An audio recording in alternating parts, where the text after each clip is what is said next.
palo dyan. Grabe bata na yan kahit ano. Hindi magtanda kung anong pinagbabawan. Ano na naman yung ginawa? Eh, ando na naman sa labas. Shit na. Hayaan mo siya. Nandyan naman tatay niya.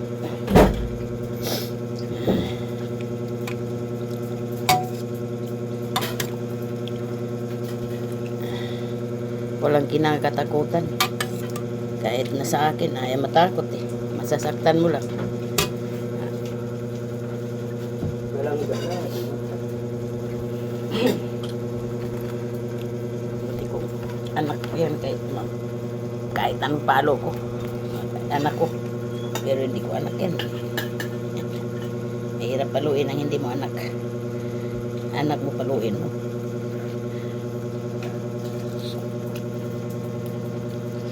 Dapat yung kinukutungan. Hindi nga natin anak.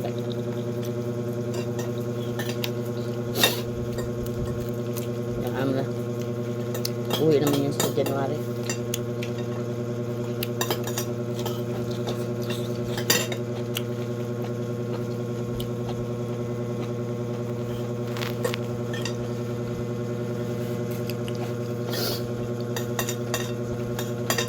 Wala 7 na. Sa anak ko hindi naranasan na ganyan kalaki. Hindi naranasan sa anak ko na nasa labas pa ganyan oras. Yari ka sa akin. Nakaranas siya ng ganyang oras. Malaki na. Yung kanin na, naman. Maliit lang. Sarap kumain.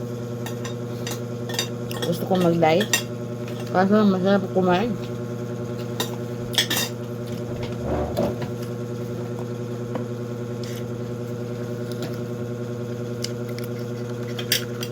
Gusto mo?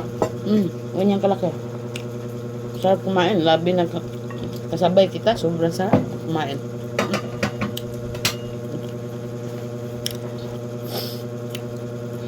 Dumami din yung kain ko na. Kumakain ka na. Ay! Makagat mo si kuya, ha? Hindi, nak. Sige na naman.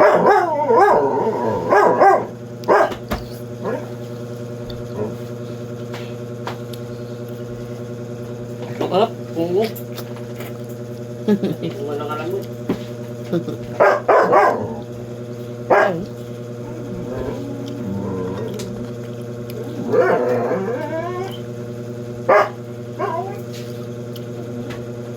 Maingay, may natutulog. Pagod dyan si Tuto sa trabaho kaya. Trabaho niya. Kargador. Sa Baklaran.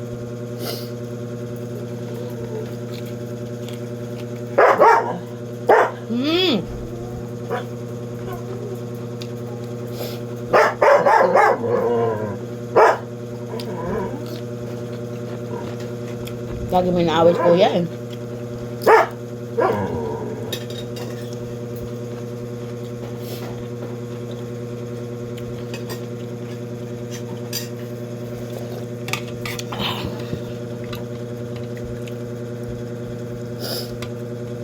Pag kinain mo yung gulay, ang malasahan mo, matabang. Pero pag hinigop mo yung sabaw, malasahan mo na tama lang ang alat.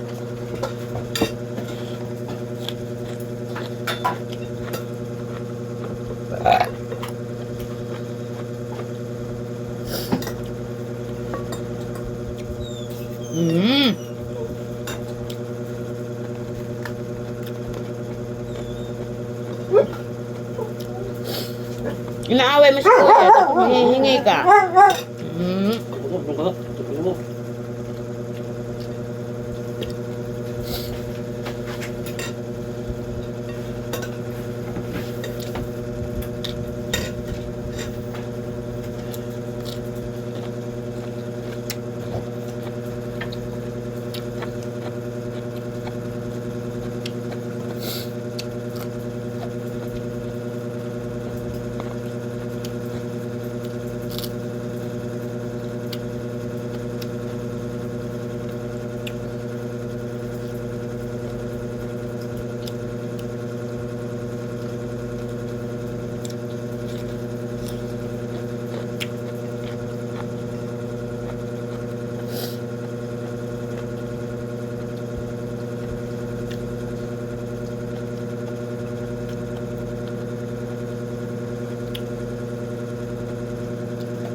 Sarap.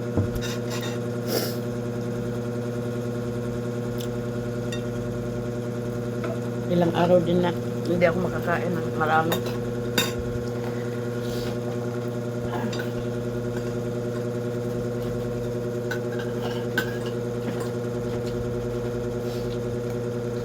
Nilalagyan pa pala ibabaw niyan.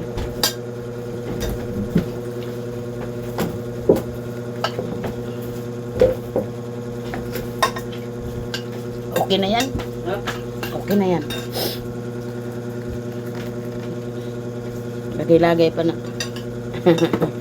Hirap maglaba.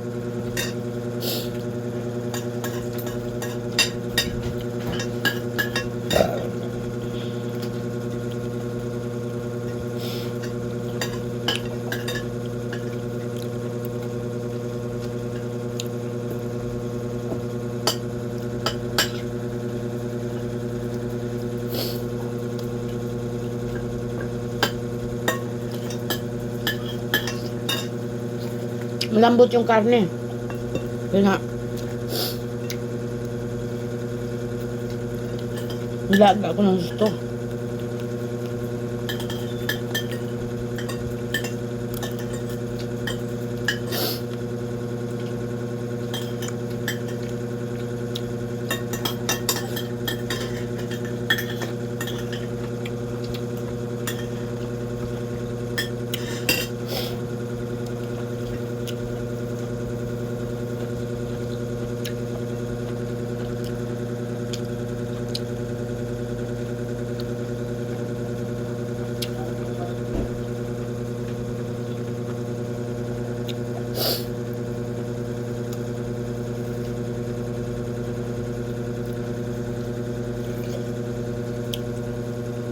Hindi ko na naman biyo.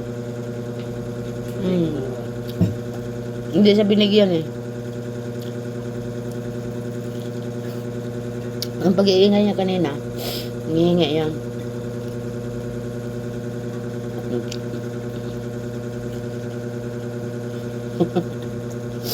Ganyan talaga ugali niya. Kisilig ka na.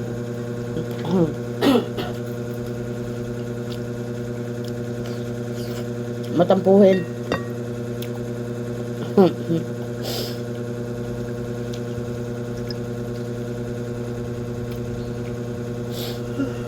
Tirahan mo ako na. Kunti lang. Ganyan na ito, ma. Yan. Akin na yun. Yun ko.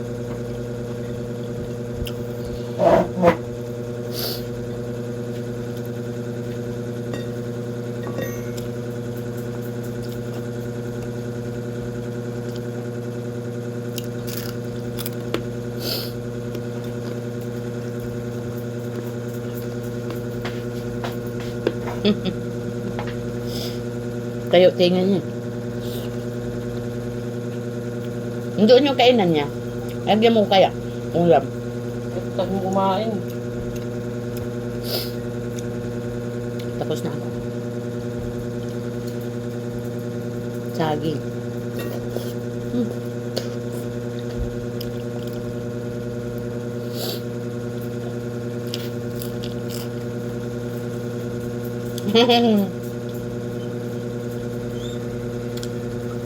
Pabalik-balik. Asan si kuya? Nandun si kuya sa kusina. Puntahan mo. Yun na.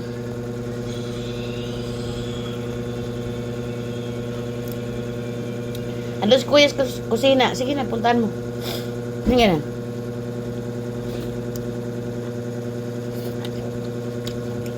Saan si kuya?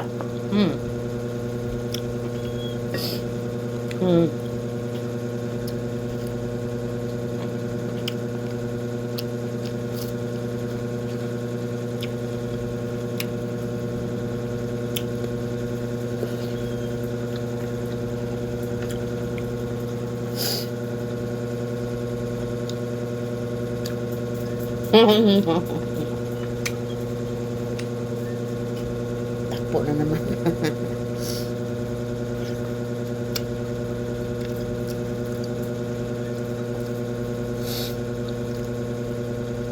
Sarap ng saging. Tuyo.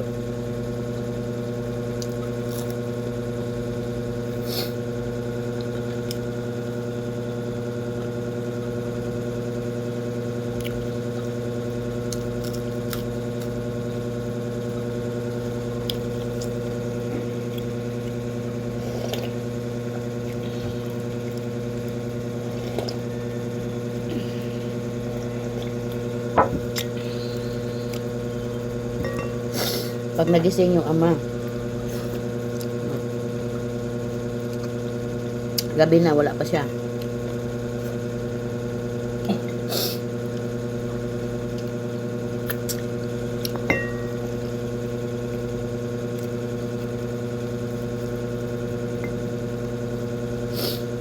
Nalari na naman siya.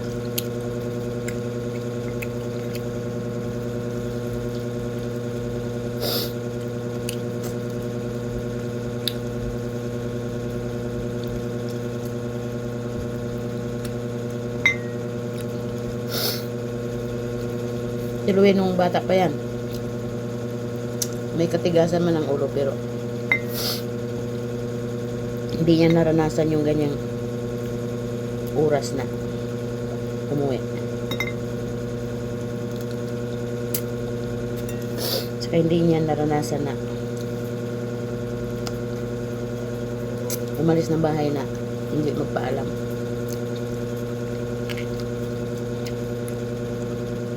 Papaalam yan sa amin ni Daddy. Sabi niya, Daddy, Mama, pwede po ba ako maglaro sa labas? O sige, maglaro ka. Kailangan, kung ano yung oras na, kung isang oras ang binigay sa'yo, sundin mo, umuwi ka. Kasi, pag lumagpas ka, mag-usapan tayo na magpipinalty ka. Opo.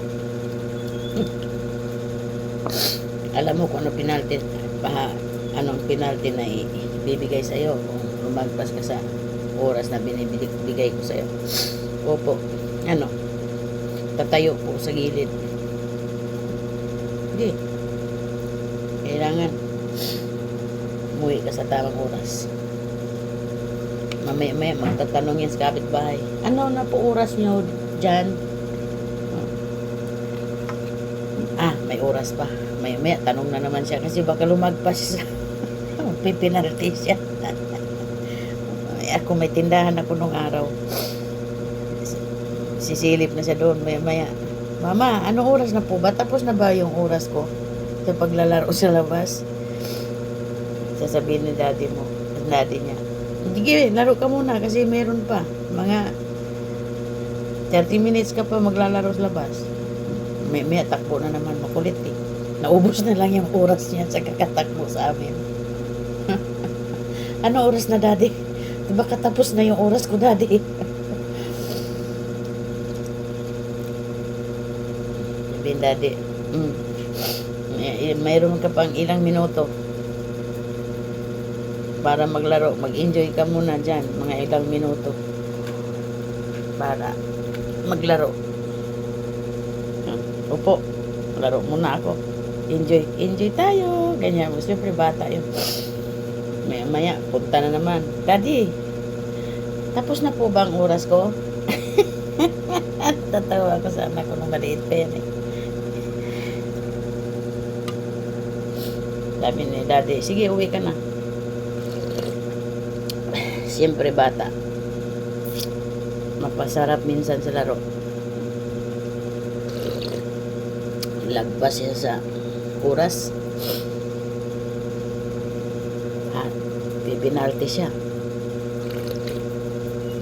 Alam niya na yan. Pag lumagpas na siya sa oras, alam niya na. Mama, lagpas po ako sa oras. Oo nga. O anong gawin mo ngayon? Siyempre mama, magpipinalty ako. Tayo na ako sa labas. Ay tayo na ako doon. Doon na siya. Takbo na siya doon kasi magpipinalty na siya.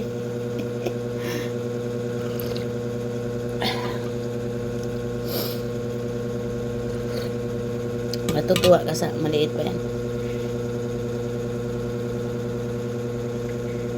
Kusa na siyang tumayo doon sa gilid. Kasi alam niya na lumagpas siya sa usapan.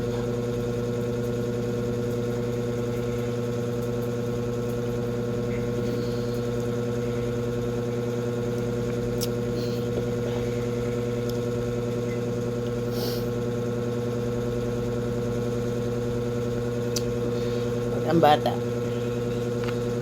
sanay sa ano, galaan na walang kontrol ang magulang, hindi mo binigyan ng disiplina ng tamang oras, kung ilang oras ka sa paglalaro sa labas, kung ilang oras ang pag lumagpas ka sa usapan natin, kailangan mayroon tayong kaparusahan na para magtanda ka sa mga pagkakamali mo. Kasi pag hindi natin bibigyan ng kaparusahan yung ating anak, hindi magtanda sa pagkakamali. Kaya kailangan tayong mga magulang ang magbigay ng disiplina sa mga anak. Hindi naman sa pamamagitan ng, kasi ngayon bawal mamalo. Nung araw walang bawal pa, hindi pinagbabawal.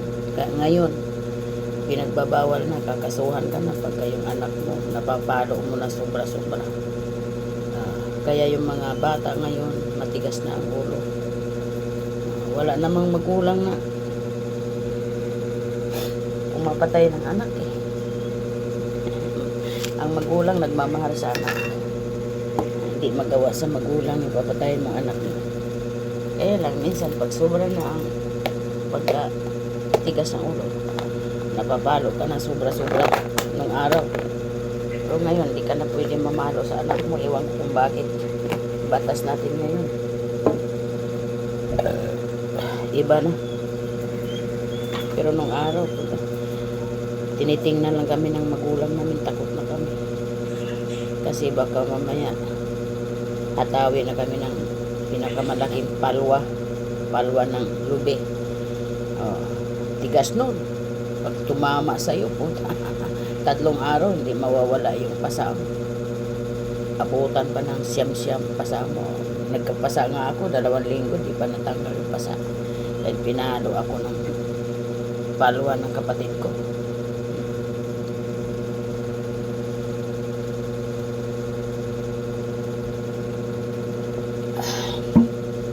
Ngayon, magkaroon ng pasa yung bata.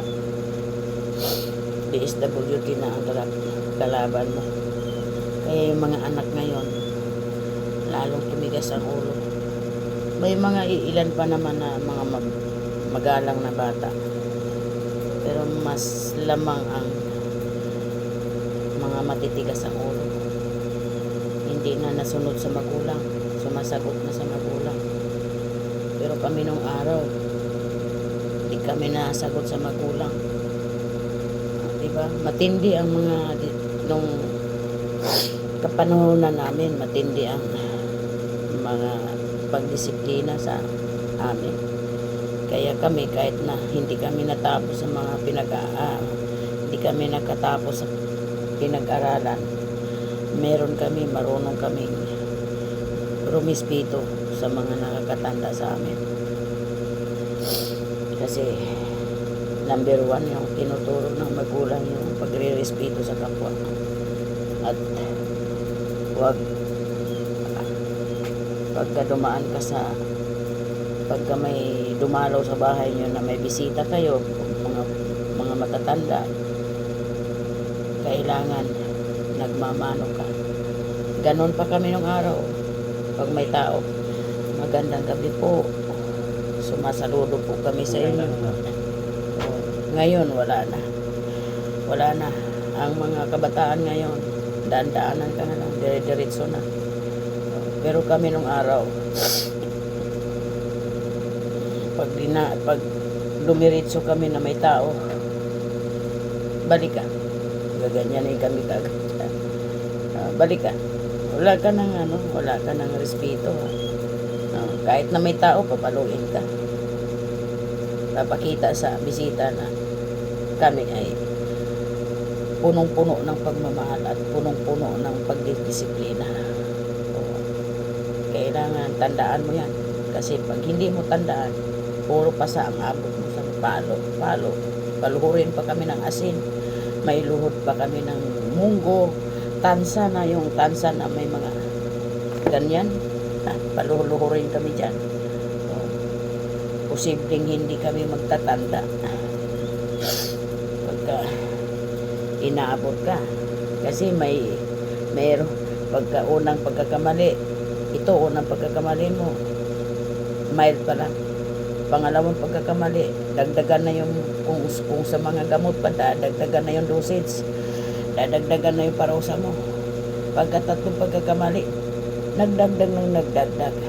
Kaya pag panay-panay kang nagkakamali sa sarili mo, nagdagdag na nagdagdag, lalo na pahirap ng pahirap ang paparusa sa'yo para tumanda kang bata ka. Kasi pagka matamis ang ibibigay parusa, hindi tumatanda yung bata, hindi magtanda. Kaya kailangan parusahan mo yung bata ng mabigat din na alam niya na. Kaya ako pinalo kasi palagi na lang ako nagkakamali. Diba? Pero ngayon bawal na palo. Bawal na palo ngayon. Kaya mga bata, grabe ng pagtigas ng ulo. Bata pa lang nagbibisyo na, naninigarilyo na. Oh. Pero kami nung araw, puta, basta nasa puder ka pa ng magulang mo, wala kang karapatang magbisyo. Pero ngayon, harap-harapan na yung mga bata ngayon.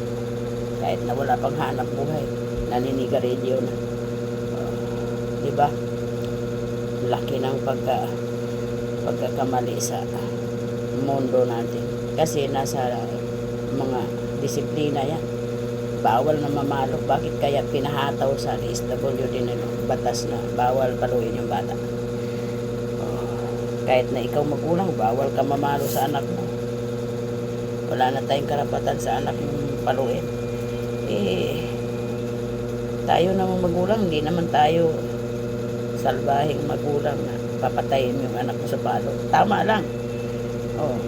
Tama lang yung pagdidisiplina, hindi yung pangpatayan na. Mali naman din yun pagka patayan na ang palo mo. Bali-bali na yung buto mo, mali yan. Yan ang pagkakamali. Pero yung tama lang, mapasaan ka man dyan dahil sa pagkakamali mo. Tandaan mo, nagkaroon ka ng pasa dahil sumuway ka sa gusto.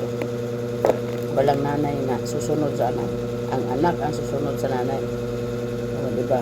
Ayan, mahaba ng ating video guys. For today's video, hanggang dito na lang guys.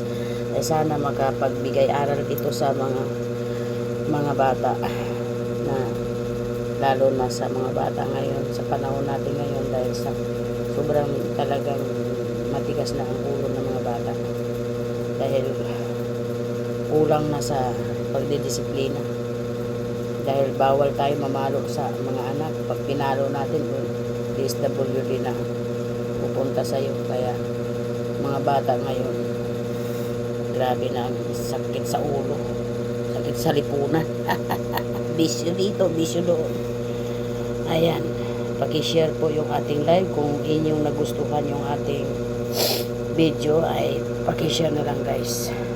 Ayan, paki-subscribe na lang din po yung ating YouTube channel. Ayan, maraming salamat po. God bless, I love you.